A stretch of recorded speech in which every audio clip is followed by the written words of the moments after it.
You're tuning into Black and White Sports on YouTube. The no-holds-barred truth on sports.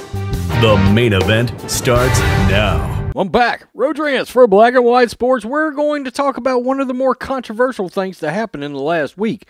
As everybody knows, the hot topic, well, there's a couple in the NFL, but the big topic was, where the hell was Julio Jones going to get traded from the Falcons?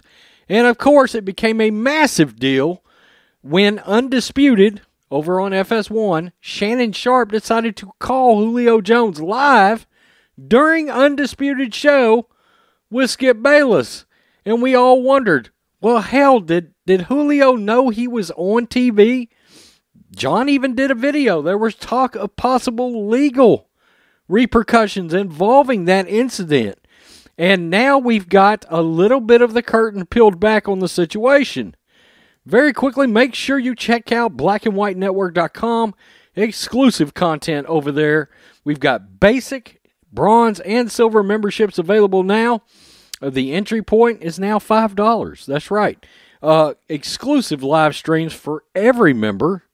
And even basic members will get a video a week to be able to check out over there. So make sure you go over to the website, check it out. It's a good way to help us out. The entire Black and White Network, as we know, Black and White News, which is politics, has already been hit. It's already been demonetized. And, you know, we try to cover the truthful things, the things that Big Tech doesn't want us to cover. Julio Jones had no clue he was on TV for the infamous Shannon Sharpe interview. So now we know. The controversial call took place on May 24th on the episode of Undisputed and was reportedly, and this is the other thing, angered the Falcons front office. I can only imagine how pissed off they were. Was Julio Jones conned into revealing his trade wish on live TV? One NFL insider says so. Quote, I have it on good authority that Jones had no clue he was on national television when he said to FS1 Shannon Sharpe, quote, I'm out of there, 2 weeks ago, which led to his trade request becoming public. Sports Illustrated's Albert Breer reported on Monday. The controversial call took place on the May 24th episode and reportedly, let's just keep it real, pissed off the Falcons front office. It was the first time Jones publicly said he wanted out of Atlanta. Earlier on Monday, Jones arrived in Tennessee via a private jet following his trade from the Falcons. To acquire the 32-year-old, the Titans sent a second in the 2022 draft, a 2023 fourth-round selection over to the Falcons, and Atlanta also sent over a sixth-round pick. The blockbuster deal is still pending a physical. At the time of the interview, many speculated as to whether or not Jones knew he was on television. Sharpe called him out of the blue and didn't explicitly tell him he was on TV after his admission, though he said he wasn't going to the Cowboys once he was clued in.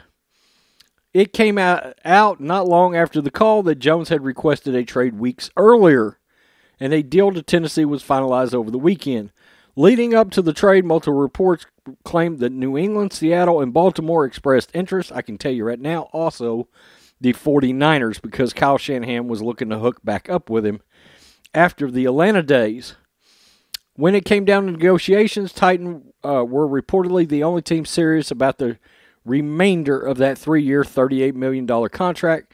And I can tell you right now, they are working on ways to try to get that into their cap.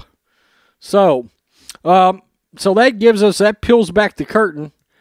And that tells us right there, Julio Jones had no clue. You would be shocked how big a story this was. Every podcast I listened to talked about this call to Shannon Sharpe on live TV. Everybody, John Middlecoff, Chris Sims, Ryan Russillo, Bill Simmons, everybody talked about that phone call. It was a massive deal. And like I said, there were some talking about legal implications surrounding that phone call having happened because he didn't blatantly disclose, hey, man, you're on television right now. And Jones, they can talk about it being a joke. Jones threw the Cowboys right under the bus. He did. He was like, I'm not going to the Cowboys. Well, the Cowboys were never involved in that thing anyway. So, and it became pretty clear the Titans were going to be, or was looking very heavily like the leaders in the clubhouse on getting Julio Jones. Now, look, do I still think Julio Jones is the number one wideout in the league? No, I don't. I think he is a hell of a good number 2, though. I really do. And I can see, look, the Titans should be contenders this year, okay? And that's definitely going to, besides A.J. Brown and with Derrick Henry, Titans are going to be pretty tough on offense. Now they got to get their defense straightened out. Tell me what you think. Jones had no clue. Do you believe him? Do you believe him? I personally, when I first saw it, I was like, he doesn't have a clue. Shannon's not cluing him in right now. And if he's not blatantly watching Undisputed, he has no way of knowing. And I really wonder, how has that affected the relationship between Shannon Sharpe and Julio Jones? Okay, because who knows? That call may have ended. Julio may have called him back and said, man, are you effing crazy? Atlanta's going to be furious with me. And I can absolutely see why Atlanta is piss hot mad about it. Peace. I'm out. Till next time. Thanks for watching the show. Be sure to like, comment, and subscribe. Be sure to tune in next time on Black and White Sports.